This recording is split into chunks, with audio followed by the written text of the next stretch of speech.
In today's video, I will be reviewing some watercolor products by Hippie Crafter. And at the end, I will do a step-by-step demonstration of a watercolor portrait.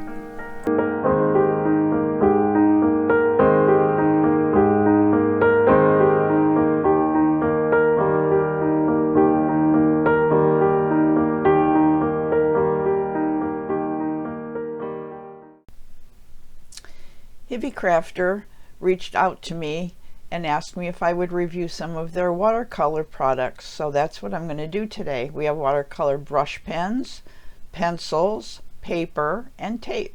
So starting with the watercolor brush pens, there are 25 colors in this tray of brush pens. As you can see, the tray is pretty flimsy, so I'm not sure I would keep it in that tray. I'll probably take them all out and stand them in a jar or another container. The colors are marked on the end with the little ring right there that I'm showing you, but there are no color numbers or color names on the brush pens. The caps are a little odd. I'm not quite sure why they're constructed the way they are. The tips are nice. They're flexible. They go back to a nice point. They hold a decent amount of color, so that's a good thing. And I will be showing you more about the use of these. It does come with the water brush that you see there on the left. It's a nice range of colors except for the blues. There just aren't very many good mid-range blues in this set, but other than that, there's a nice selection of colors, and they can be intermixed. This is the water brush pen, which I liked also, typical water brush pen. So I started out by swatching these brush pens on the Hippie Crafter watercolor paper, which is really nice.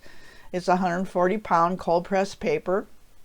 The colors went down smooth, and then I tried to blend them out with water, and as you can see, they didn't blend out very well. They don't fully blend. You can see the line from the swatches. They're inconsistent in the way they blend from one color to another. So I think they would be hard to work with for a full project unless you're just going to do like coloring book type projects with them.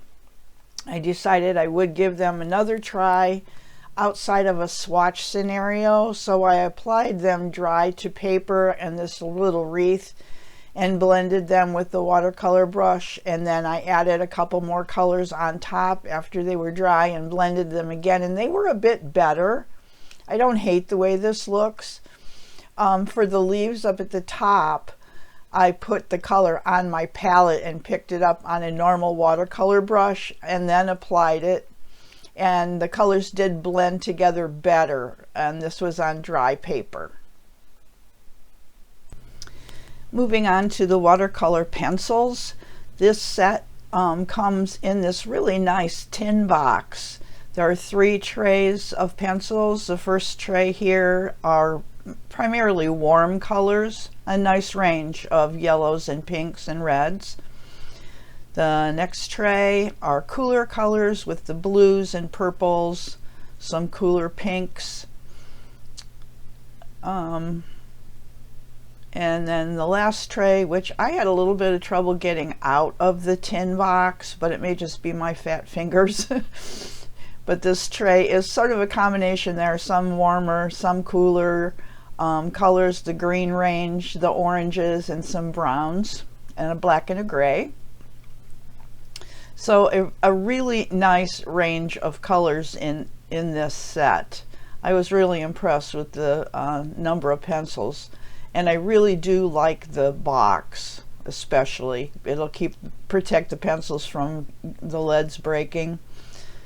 So as I'm showing you here, the colors are shown on the end of the pencils. They're pretty accurate, and then each pencil does have a color name as well as a color number.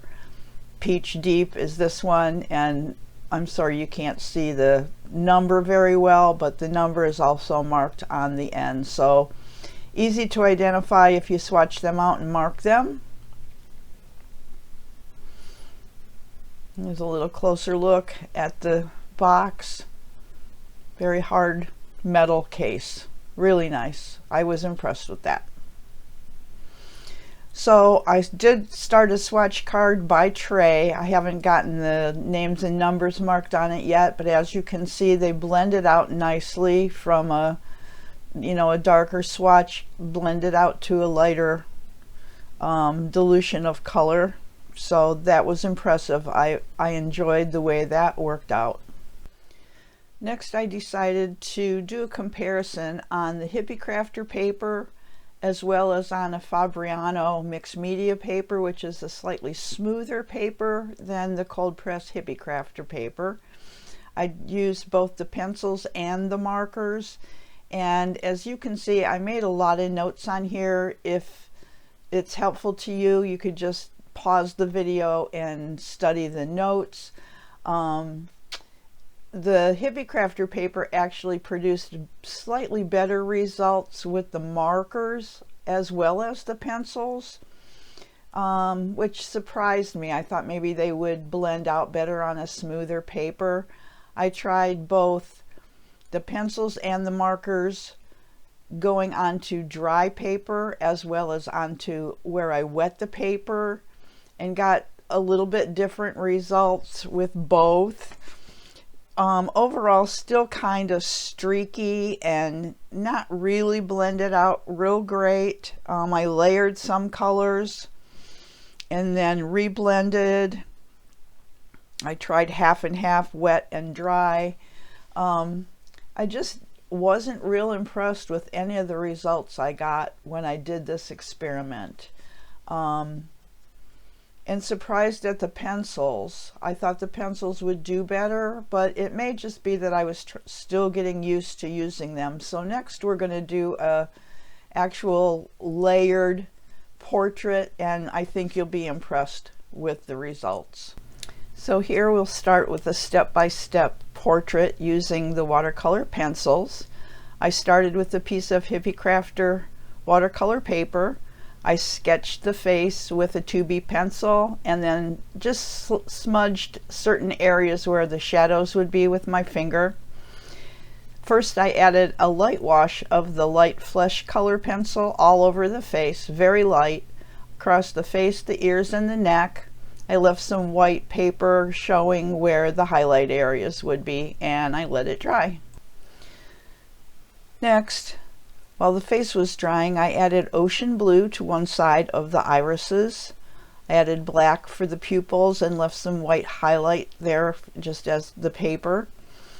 I put a black line around the top of the eye and used my water brush just to drag that down a little bit to blend onto the eye whites to create the shadow from the lids onto the eye white.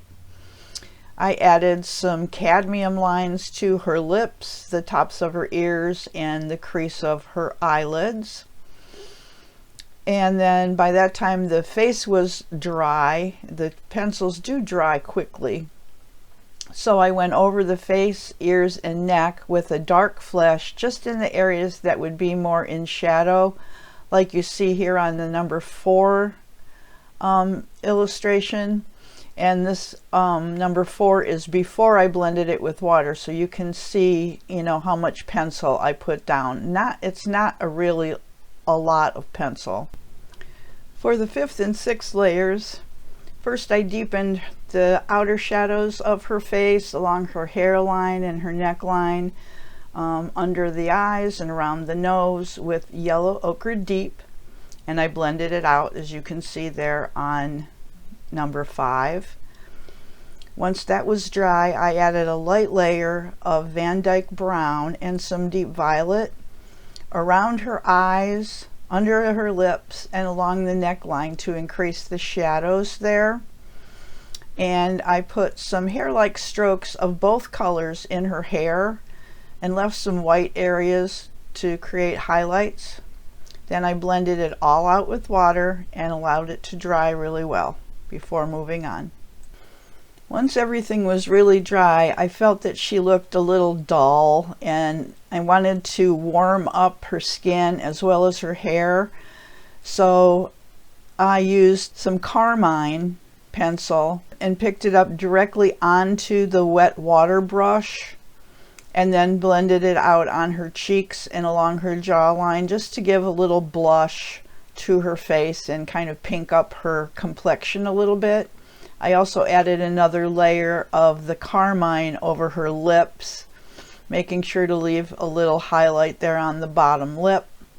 And then I put a few strokes of cadmium orange deep into her hair and blended that out to warm that up as well. At this point, I felt the face was done enough to call it a decent test of these pencils. So I moved on to finishing touches. I grabbed my mechanical pencil and added some eyelashes. I deepened her nostrils and the center line of her lips with the pencil. And I neglected to mention the eyebrows. When you do eyebrows with watercolor, don't fill them all in. They look much more natural if you just do some light strokes, leaving some of the underlying color showing through. So you might notice that. Then I wanted to do her shirt in a contrasting color. I knew I wanted to use a pink color for the background, so I mixed deep yellow and an orange to fill in her shirt, and it blended out really well. You can see the two colors blended nicely. And when that was dry, I added some loose pink polka dots and blended those out. Then I used a pan watercolor to fill in the background, and I sprinkled it with salt. Once it was dry, I brushed the salt off, and it creates those little star shapes. So that is the end of the portrait. So I'm going to begin my ending summary here. Some thoughts on the watercolor pencils. Multiple light layers work best, as you could see in that series of portrait drawings. The colors blend smoothly, and they are easy to lift when they're wet. As soon as they start to dry, they don't lift as well. You can re-wet them and try, but they do lift easiest when they're wet. The colors do blend well together. I like the palette of colors. There's lots of colors to choose from. I felt they worked best dry pencil on dry paper and then going in with a wet water brush.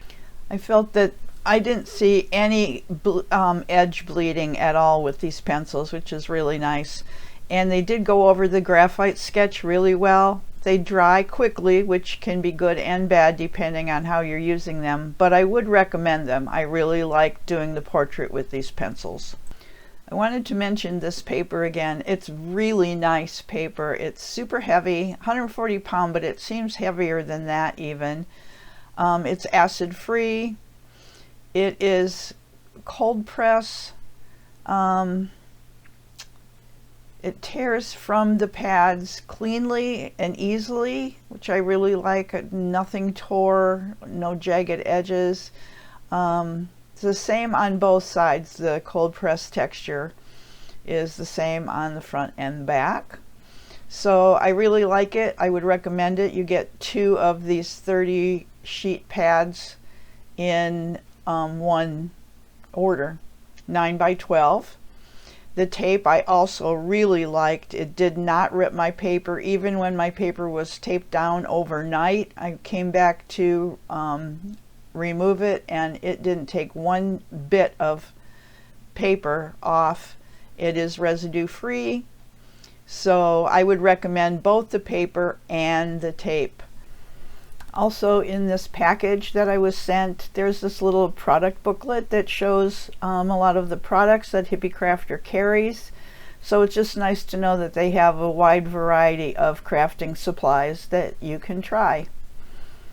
I really appreciate seeing that, and everything was packaged really nice. I was really impressed with all of the products. So that's it for me for today. Thank you so much for watching. If you'd like to learn more about the Hippie Crafter art products, there's lots of details in the description box below. There are affiliate links. I was given these products for free in exchange for reviewing them to you. And there's also a 10% off coupon that you can use if you click through from the description box over to the Hippie Crafter website and place an order. So thanks again. Happy New Year to all of you from me. I hope you have a wonderful new year. And in the meantime, go make some art. Bye.